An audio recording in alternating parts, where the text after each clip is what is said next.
Muli po, isang magandang gabi sa bawat isa po sa atin.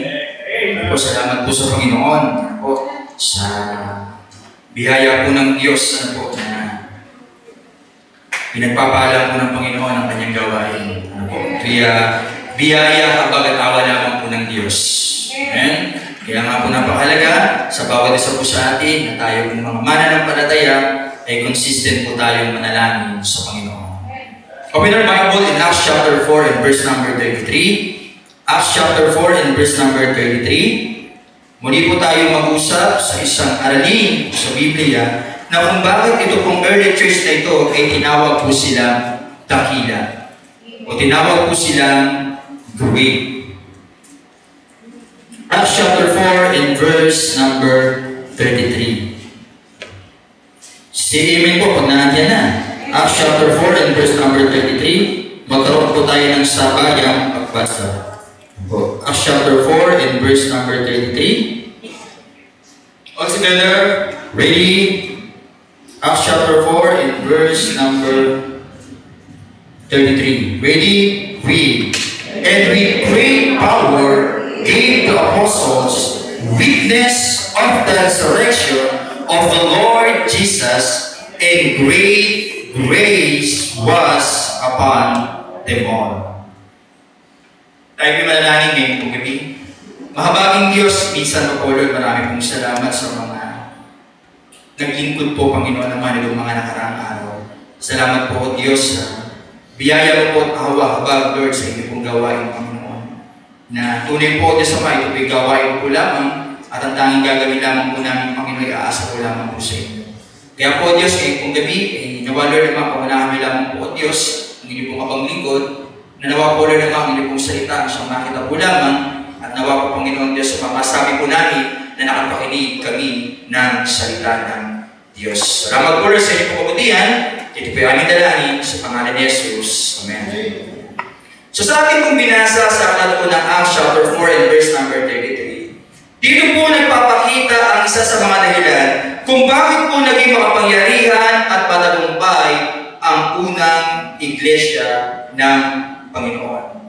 Sila po ay tinawag na great, hindi sapagkat sila po ay nakilala dahil sa kanila pong kayamanan. Hindi rin po sila nakilala dahil sa kanilang impluwensya o sa dami ng mga miyembro.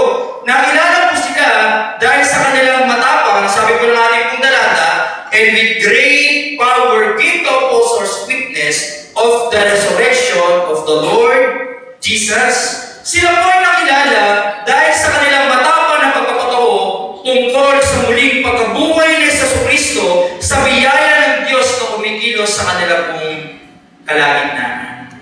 Kaya ngayon kung makikita po natin, ngayon kung gabi pong ito, ano ba yung ibig sabihin po ng greatness? O bakit tinawag po silang great itong early church na ito? Pangunahin po sa ating pong panimula, kapag naririnig po kasi po natin ang salitang great church, kadalasan ang ating pong naiisip ay malaking building. Amen? Kadalasan, ang ating pong naiisip ay maraming members.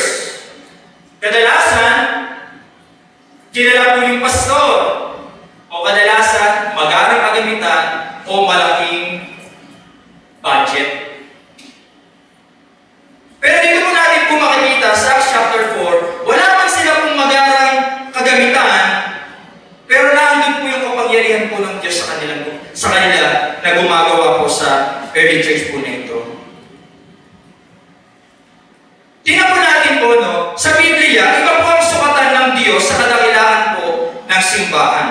Ang early church ay wala pong magarang templo, katulad po ito, wala po silang microphone, walang social media, walang malaking pera.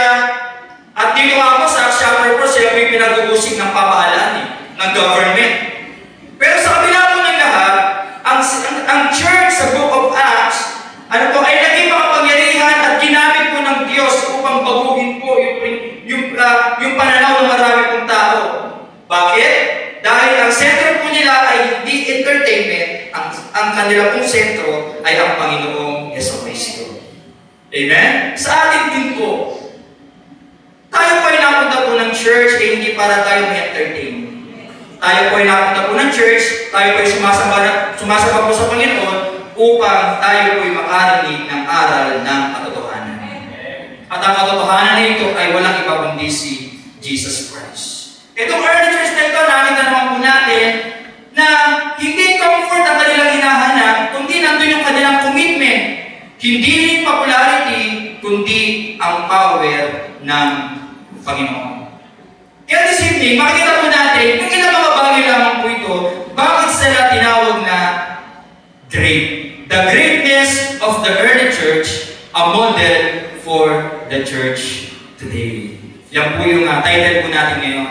The greatness of the early church, a model for the church today. Unang bagay, makita po natin po dito, bakit sila tinawag na great?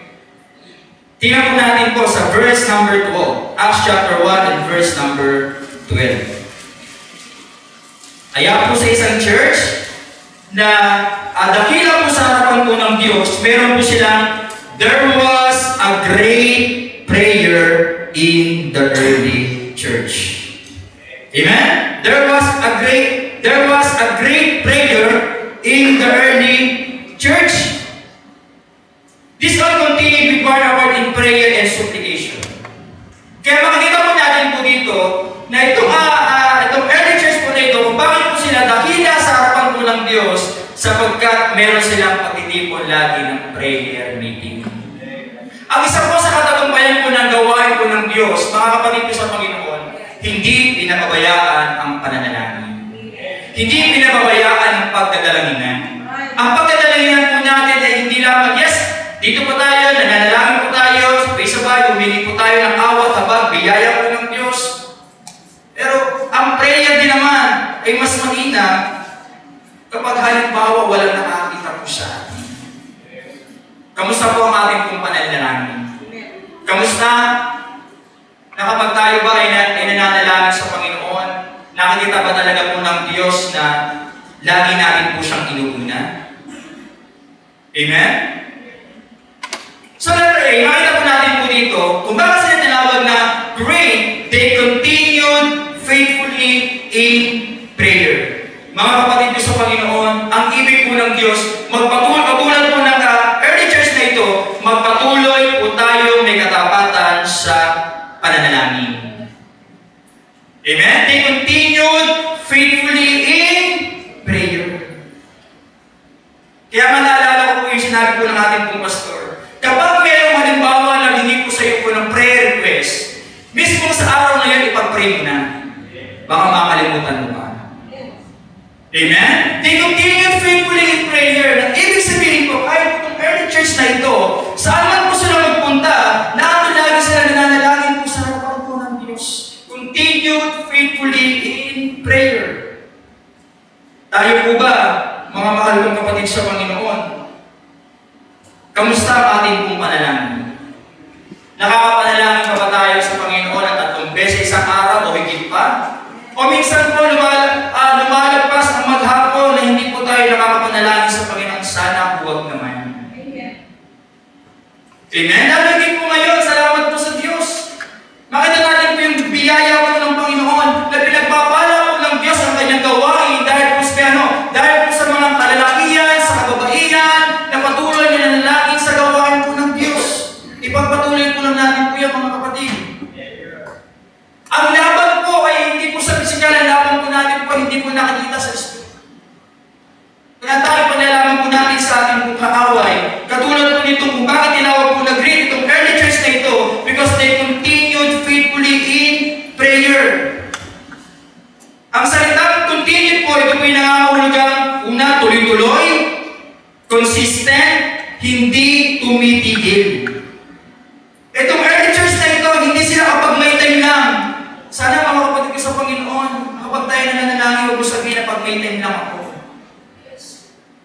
Amen? Amen. Kasi po sa modernong panahon po natin ngayon, maraming busy, maraming dahilan, malungkot po, maraming absent sa prayer meeting.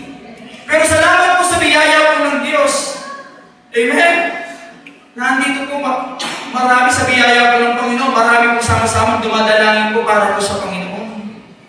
Sapagkat nakakalungkot po sa maraming mga church po ngayon, para bang ang prayer meeting na lamang, secondary na lamang po sa kanila. ang pagsamba na lang po sa kanila ay tuwing linggo. Pero salamat po sa Panginoon na oryan po tayo na ang prayer meeting ay napakahalaga. Sapagkat ito po ay mahalaga sa Panginoon. Amen? Katulad po kasi po ang ating pong panalangin, katulad po ito ng isang cellphone, kailangan po i-charge araw-araw. Amen? Ganun din po ang ating pong spiritual na buhay. Ang Kristiyano po, tandaan natin, ang Kristiyanong hindi nananalangin ay parang sasakyang walang gasolinang titigil sa daan. Kaya mahalaga pala, na katulad nitong early church po na ito, kung bakit sila tinawag ng Panginoon the Great, sapagkat they continued faithfully in prayer. Sana po kahit sabihin mong pagod ka, manalangin ka pa rin sa Panginoon. Minsan kasi kapag sobrang pagod mo, nakakatulog ka na lang. Amen? Kaya mahalaga po sa bawat isa po sa atin, makita po ng Diyos, faithful tayo pong nananalangin sa Panginoon. And they continued, pangalawa, they prayed with unity in one accord. Yan. They prayed with unity in one accord. Malapit na po ang anniversary po sa Angeles. Kapatid, isang malaking bagay na kapag pinapanalangin mo ito. Amen po ba? Mahalaga po laging naman ang ating pong panalangin ang gawain po ng Diyos. Sana lagi po dumating po sa buhay, dumating po sa ating pong buhay na laging ang laman ng ating pong panalangin ay ang gawain po ng Diyos. Kapag lagi pong laman, kapag ang lagi ang laman po natin pong panalangin ang gawain po ng Diyos, mas tayo ang pagpapalangin po ng Panginoon. Kasi lagi mo inuuna yung kanyang gawain sa pamagitan po ng panalangin. Tingnan niyo po yung early church na ito, they prayed with unity in one accord, sapagkat meron po silang iisang puso. Meron silang iisang layunin to please God at maging mayaman po ang presensya po ng Diyos. Mga kapatid, kahit anong ganda po ng building, kahit anong dami po ng members, kahit sabihin mo ang ganda po ng kagamitan, pero kung wala po ang presence po ng Diyos, eh hindi po magiging matutumpay ang gawain po ng Panginoon. Kaya they pray with unity in one accord, nananalangin po tayo. Iisa po yung ating panalangin, isa po yung ating puso. Itong early church po na ito, hindi sila nag-aaway-away. Amen? Salamat po sa Panginoon. Sapagkat dito po sa church na ito, nakakita po natin lagi yung ating pong mga pag-uulan. Ayaw po ng Diyos na tayo po yung nagkakagatan. Ayaw po ng Diyos na tayo mismo yung nag-aaway-away. Ibig po ng Diyos, magkaroon po tayo ng unity. Hindi nagkakampi-kampi, hindi rin po nagtatampo-tampuhan. Kapatid, kapag ang church ay puno po ng divisyon, nawawala ang kapangyarihan ng Diyos. Kaya salamat po sa Panginoon. Meron po tayo ganitong aralin. Ano po? Ang tunay na sana na merong unity ay hindi ang kulto, kundi tayo po tunay na nakakilala kay Kristo. Amen? They prayed with unity in one accord. Sabi ng Bible, Psalms 133 and verse number 1, behold how good and how pleasant it is for brethren to dwell together in unity. Kapatid, napakabuti sa harapan po ng Diyos, kalugod-lugod po sa Kanya, kapag meron po tayo, lumalakad po tayo sa unity. And then letter C, they prayed for God's mercy and power. Minsan po dun sa, yung team po namin po sa Bible School, isinama po ko minsan po, ano po yun, Wednesday, kasi po, meron pong event po sa school. Then after po, dumaretso po kami po sa church po nila. Ang nakakalungkot lang, iilan lamang po yung dumalo. Halos parang wala pa yata po isang pamilya po yun. Pero salamat po sa biyaya po ng Diyos, ang Calvary Bible Baptist Church, hindi po tayo po magaling, wala naman talaga magaling, kundi ang Panginoon po lamang. Salamat po sa Panginoon, nakakita po natin yung importansya nitong prayer meeting. Amen? They prayed for God's mercy and power. Yan lagi po, kapatid, yan lagi dapat ang kailangan po natin. Ito pong early church nito, alam nila, hindi nila kaya ang ministry kung wala ang Diyos. Ganun din po sa atin. Hindi natin kaya ang ministry kung wala ang Diyos. Kaya they prayed for God's mercy and God's power. Humihingi po sila ng awa, habag, biyaya, karunungan at lakas na nagagaling po sa Panginoon. Sabi ng Bible, Jeremiah 33 and verse number 3, call unto me and I will answer thee, and show thee great and mighty things which thou knowest not. Amen? Call unto Jesus. At alam naman po natin, sasagot po ang Panginoon. You cannot see a great church without great prayer. Amen? You cannot see a great church without great prayer. Tama po ba?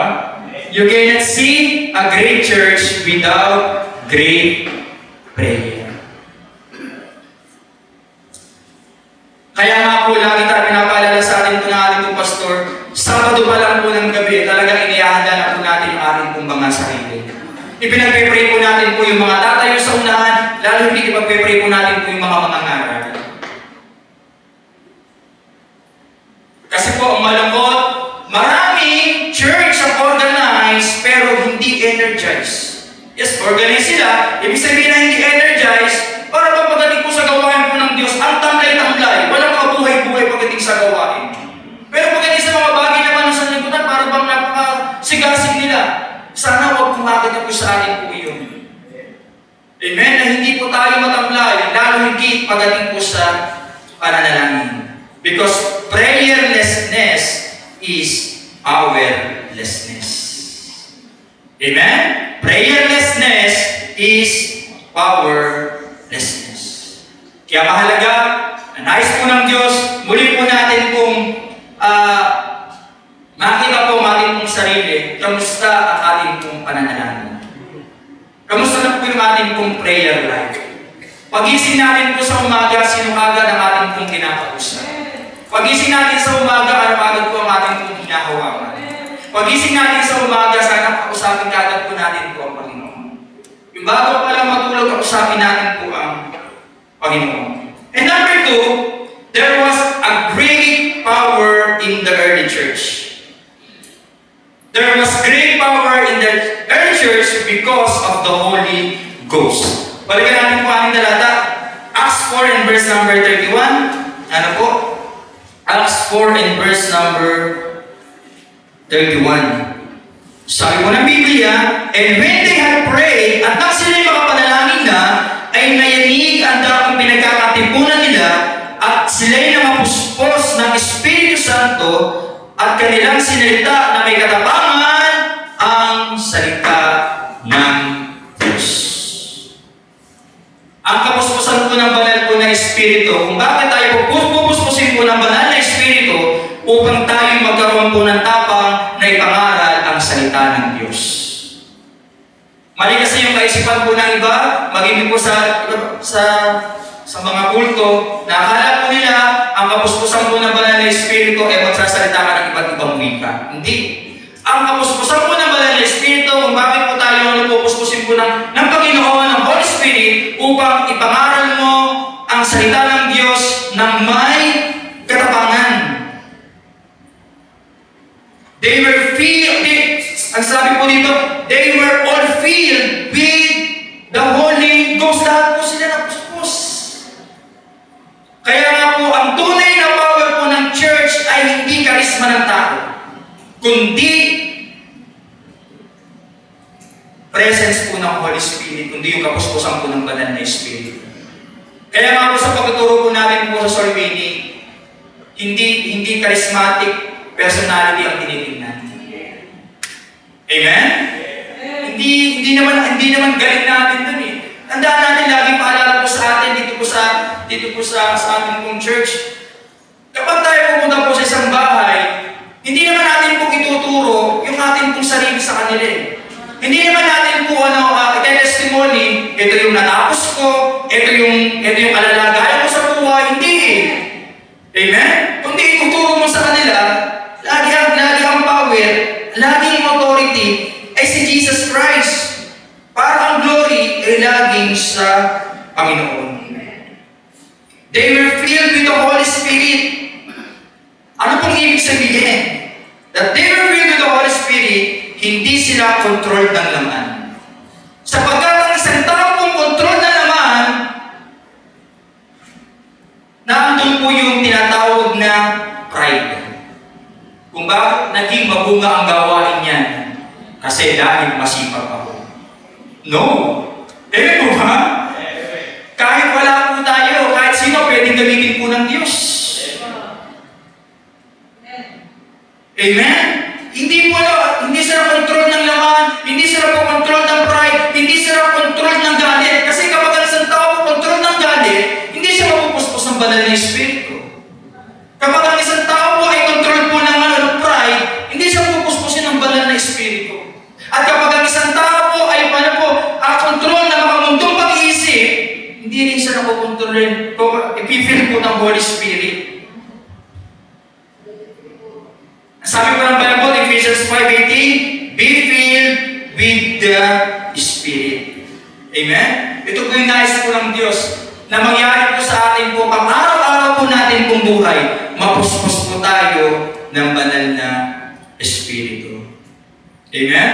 Kaya ang isang Kristiyano na katulad ng early church po rito, na kung bakit sila po tinawag na green, because they were filled with the Holy Spirit, at ganun din po sa atin, ang isang Kristiyano po na filled with the Holy Spirit, wala po sa atin pong division. And there was a purity in the church. Ay, makita po natin yan, no? There was purity in the church. Walang gossip. Amen? Walang gossip, walang bitterness, wala pong inggitan. At kapatid, sana walang hidden sin po sa atin. Walang pet sin. Ang mahirap, madaling magpanggap na gumagawa ka sa gawain ng Diyos. Pero ang malungkot, baka meron tayong tinatagong kasalanan. Madaling mag-pretend. Amen po ba? Madaling mag-pretend na nagagawa po natin po yung bagay nito. Pero sa kabila pala nito, nandun pala tayo nabubuhay tayo sa kasalanan. Sana, para tayo mapuspos po ng banal na Espiritu at makita po sa atin yung purity ng gawain po ng Diyos, huwag tayo kung mag-aalaga po ng kasalanan. Amen po ba? Tayo mag-aalaga po ng kasalanan. Sana, kung itong cellphone na ito, nagagamit po natin for communication. Sana, mga kabataan, sa biyaya po ng Diyos, tulungan tayo ng Panginoon, huwag tayo manonood ng mga malalas kong panoorin. Ito po yung malungkot sa nangyayari po sa panahon po. Amen po ba? Sana, huwag tayo yung hidden sin. Kapag ang church po ay puno ng kasalanan, nawawala ang kapangyarihan ng Diyos.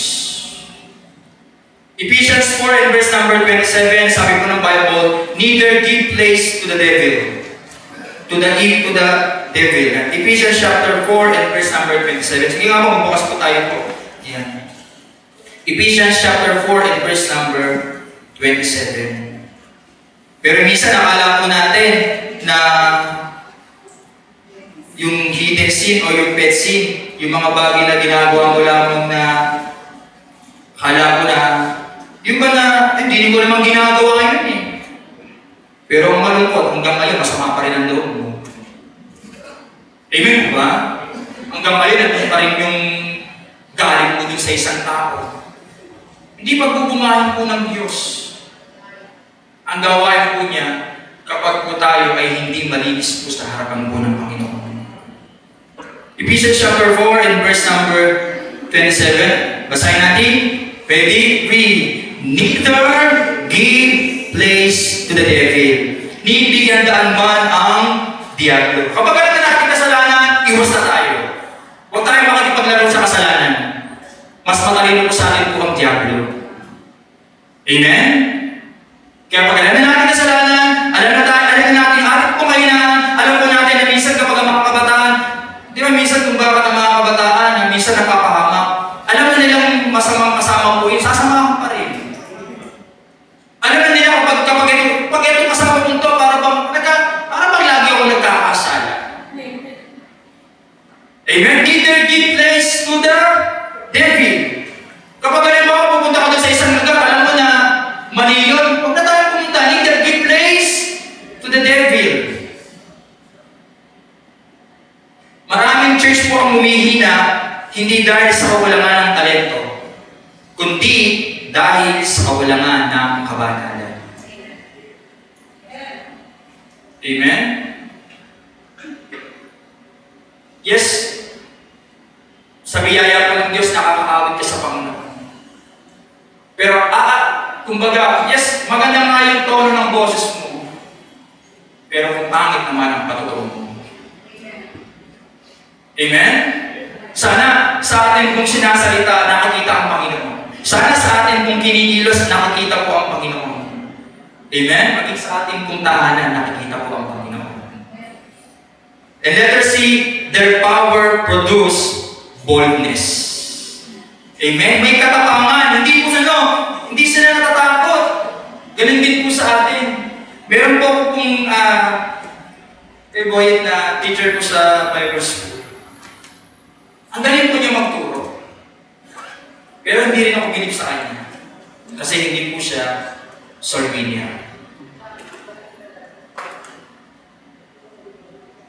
Nagtanong po niya sa akin, sabi niya, Brad, kung i-rate mo sa church niyo, kung i-rate mo sa church niyo, kung halimbawa yung knock on doors na ginagawa niyo, kapag halimbawa nakakita ko dun sa kung i-rate niyo 1 to 10, ilan yung tumatanggap? Sabi ko, kung i-rate ko po, sa biyaya ko ng Diyos, siya ang tumatanggap. Yes, may nag-reject naman, pero mas marami ang tumatanggap sa Panginoon. Bakit babaguhin po natin yung atin pong, amen? Yung mismo sa ang ating pong pattern ay yung early church. Their power produce boldness. Kasi sa katotohanan naman talaga, takot po tayo eh. Pero salamat po, kapag tayo umasa po sa Panginoon, bibigay niya po tayo ng katapangan. Si Peter po, dati po siyang takot sapagkat pinagkailan niya ang Panginoon, pero nung po siya naging matapang na preacher, pagkatapos siya mapuspos po ng banal na Espiritu. So, ganun din po sa atin, their power produce boldness. Salamat po sa biyaya po ng Diyos. Amen? Dati takot ka mangaral, pero ngayon nakakapagturo ka na. Amen? And number 3, the second to the last, there was great witness by the early church. Great witness by the early church. Because we ought to obey God rather than man. And sinabi po na Acts chapter 5, verse 27 to number 39. Amen? There was great witness by the early church. Acts 5, verse 27 to number 29, na mismo pong si Apostol po na nagsabi that we ought to obey God rather than man. Minsan sa atin pong pamangaral po ng salita ng Diyos, may pagkakataon na ipe-persecute ka, may pagkakataon na akala ko nila, para ba na, kasi parang last 2 Wednesdays po yata po yun. Kaya pa na ako pinapasok, doon po sa isang bahay, Brother Kenneth, akala ko nila, empleyado po ako ng munisipyo. Kasi parang yung policy ko po, para matulad po din sa munisipyo.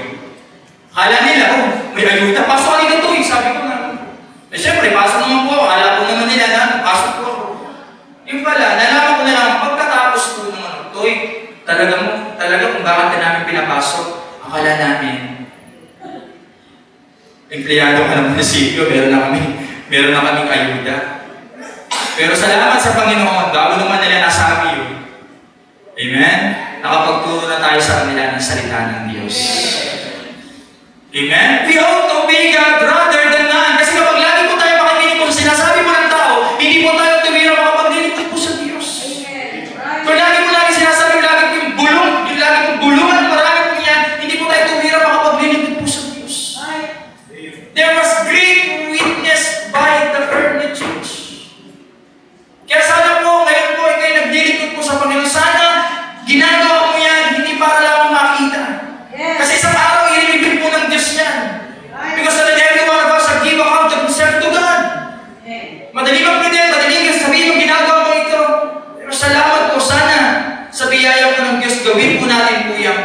Panginoon. And whatsoever you do it heartily as for the Lord and not unto men.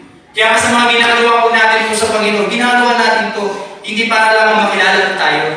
Amen? Ginagawa natin to dahil sa isa kanila na dahil sa ating dakilang tagapagligtas, walang iba kundi ang ating Panginoong Jesucristo. And then babasahin po natin po itong Book of Acts, nakikita po natin po dito, ano po, na the more na po sila po pine-persecute, hindi po sila tumibigil. Yung iba kasi sinasabi po nila na, kasi po napagbigaan ako nasabihan po ko ng ganito Amen? They that were scattered abroad went everywhere preaching the word. Hindi po sila tumigil po ng pangangaral ng salita po ng Diyos.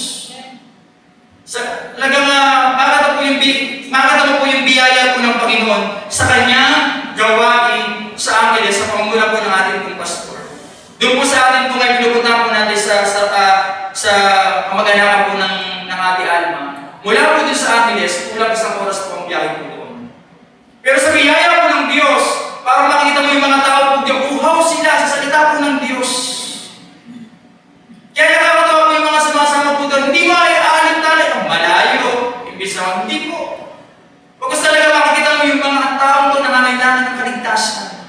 Nangangailangan sila na dapat sila yung makakilala sa ating pong Panginoon.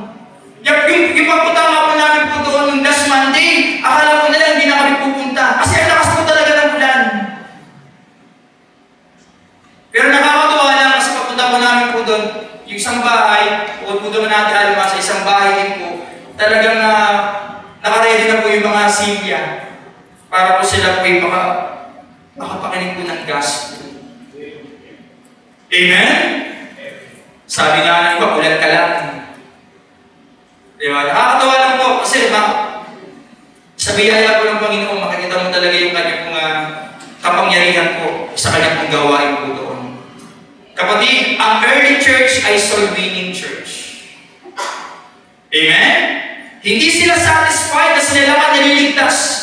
May burden sila para sa mga nawawala. Ganun din po sa atin. Amen? They witness boldly. Hindi sila nahihiya na ipangaral si Kristo. For I am not ashamed of the gospel of Christ, which is the power of God and the salvation to everyone that believeth, to the Jew first and also to the Greek. Sa panahon kasi po ngayon, malungkot, maraming nahihiya magdala ng Bible. Mga kabataan, sana ako makita po sa atin po yan. Hindi ko po ito makakalimutan, yung bago po akong mananampalataya. Salamat po sa Panginoon. Siyempre, yung bahay po namin, hindi ko malapit. Yung bahay po namin malapit po lang. Ginagawa ko po nun. Huwag lang po akong makita ng mga kalaro po sa basketball. Sasakay pa ako mula sa amin hanggang dito. Kasi lagi po nila ako sinasabihan na ako, baka naman lumagpas ka na sa langit na. Pero sa biyaya po ng Diyos, mismo yung pagkakataon na yun, hindi ko makakalimutan po niya. Yung December 2009 po yun, nag-preach po si Pastor about Mark chapter 8 and verse number 38. Ang sino mang magpakahiya sa akin sa lahat ng lahi ito, ay kakahiya ko din siya sa aking Ama na nasa langit. Talaga umiyak po ako sa Panginoon. Amen? Meron po ba nakakahiya pagdala natin ng Bible? Dapat nga sila mahiyain. Kasi ang ginagawa po natin, ang dala po natin katotohanan, katwiran ng Diyos. Amen? Minsan ang mga Kristyano, mas bambara ba na tutuwa pa kapag kalokohan Wag! Amen? I am not ashamed of the gospel of Christ. They witness boldly. Ano tayo gagamitin po ng Diyos yung Bible? Pinakaya po natin. Amen? Nahihiyang mag-share ng gospel. Pero itong early church na ito, sila po itinawag po na great sapagkat hindi po nila ikiniya yung pag-witness. Amen? Pero proud sa mundo.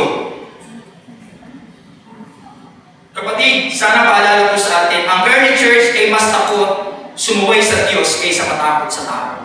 Sana ganun din po tayo sa biyaya po ng Panginoon. Amen? They witness continually. This is not to preach Christ Hindi po sila tumigil sa kabila ng mayroong pagbabanta, sa kabila ng pag-uusig, sa kabila ng may kahirapan, sa kabila ng may panganib, nandun pa rin yung Matthew 28 verse 19 to 20. Amen. Sa biyaya po ng Diyos, sa church na ito, talagang nakita po natin, soul winning was not a program only, it is a command. Amen? It is a command. At kung bakit po tayo nagtuturo, ipinapangaral po si Kristo, yung letter C, they witness despite persecution, ano po, habang silang inuusig, lalo silang kumalat ng aral. Kaya yung persecution, hindi po yun ang pagpatigil sa kanila upang maging dahilan para lumawak po ang Ebanghelyo ng Panginoon. And letter D, they witness because they love the Lord. Kapatid, isang bagay, kapag mahal mo ang Panginoon, i-witness mo siya. Hindi mo sasarilihin yung kaligtasan mo. Amen? They witness because they love the Lord.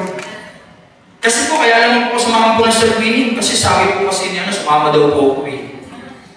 Siguro sa una, kapag baguhan ka pa lang. Pero kapag yung tumatagal na po yung taon, sa biyaya po ng Diyos, wini-witness natin po si Kristo sapagkat mahal natin ang Diyos. Amen? They witness because they love the Lord. Hindi sila napipilitan. Ginagawa na rito dahil mahal nila si Jesus. Lagi sa mga paalala nga po natin pong pastor, laging make it your goal to win souls. Laging meron dapat goal. Amen? Ipag-pray mo. Minsan kasi nakakalitahan natin yung pupuntahan natin eh. Yes. Na ipag-pray sila eh. Sana sa bahay pa lang, pinag-pray natin, Panginoon, sana po itong pupuntahan ko po nito, maging blessing mo sa kanya. Tanggapin po nila ang inyong pong salita. Amen? Walang greater joy kaysa makita kong minaligtas dahil ginamit ka ng Panginoon. Pero isang bagay, sino naman tayo para gamitin po ng Diyos?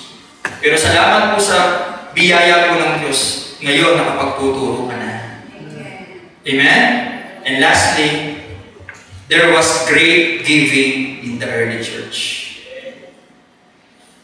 Nakita po natin po itong early church na ito, na hindi lamang po na 10%, maging po yung kanilang possession, maging yung kanilang pong ari-arian, at sabi po dito, mismo yung kanilang pong buhay, ibinigay nila sa Panginoon.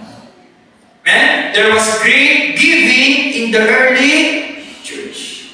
Kaya the more na pinagpapala ka financially, the more mas lalong pagpalain ng gawain po ng Diyos. The more mas lalong mong supportahan ang gawain po ng Diyos. God is not unrighteous to forget your work and labor of love. Kapag sa mundo, yung mga ginagastos mo, mabilis mawala yun eh. Pero pag yung in-invest mo para sa Panginoon, set your affection on things above, not on things on the earth. There was great giving in the early church. Nasaan po, mapapakita po ng Diyos yung tinatawag na satanic mentality. Alala, yun yung satanic mentality. Kaya pag tayo nagbibigay po para sa Panginoon, hindi po ito satanic mentality. Nag-overtime ako. Di ba? Talagang binuhos ko yung buong lakas ko.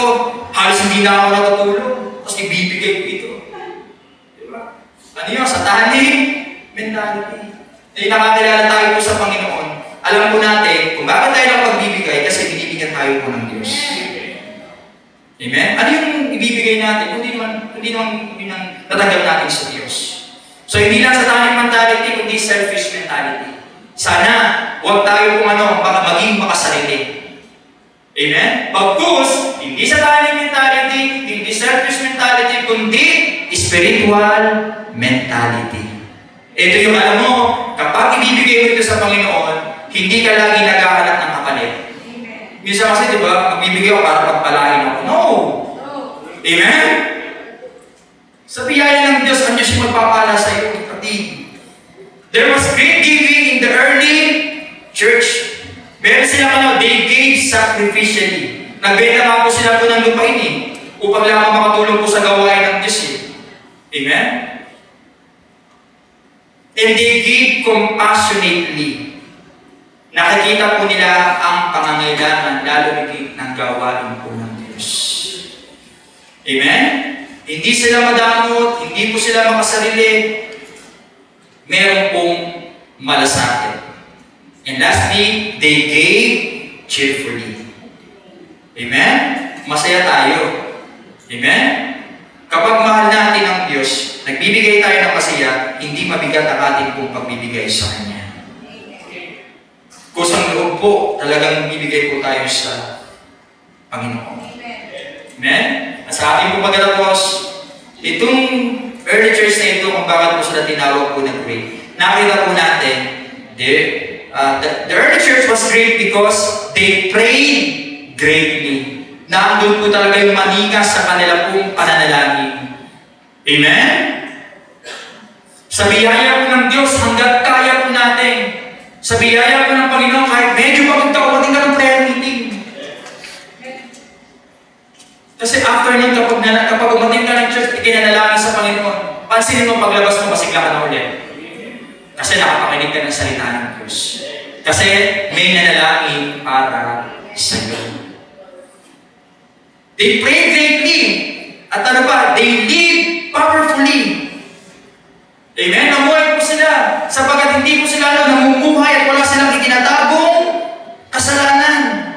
And they witness boldly. Amen? Ipinangaral nila si Kristo ng may katapangan. Ang ipinapangaral po natin ay hindi yung ating pong sarili. Ang ipinapangaral natin, si Kristo. And lastly, they gave sacrificially. Kaya ang tanong ko sa gabi pong ito, ganito ba ang puso po natin? Maraming mga churches po kasi ngayon, puro entertainment, wala namang empowerment. May maraming mga activity, pero walang power. Ang kailangan po natin, ito pong apat na bagay na ito. Nasa biyaya po ng Diyos, nakikita po naman sa Calvary Bible Baptist Church. Kaya nawa po sa gabi pong ito, nakita po natin po yung ating po mga sarili. Kapatid, kamusta ang iyong pananalangin? Kapatid, kamusta ang iyong buhay? Namumuhay ka ba sa kasalanan ngayon? Kapatid, kamusta ngayon ang pagtuturo mo na salita po ng Diyos? Sa mga estudyante, sana hindi ikaw yung matangay. Sana tayo yung maka-impluwensya po sa kanila. Amen? Ang muli, loobin po ng Diyos, huwag natin panghinayangan, dahil hindi yung ibinibigay po natin para sa Panginoon. Tayo po'y manalangin po. Kailan Diyos, muli po lang, marami pong salamat sa mga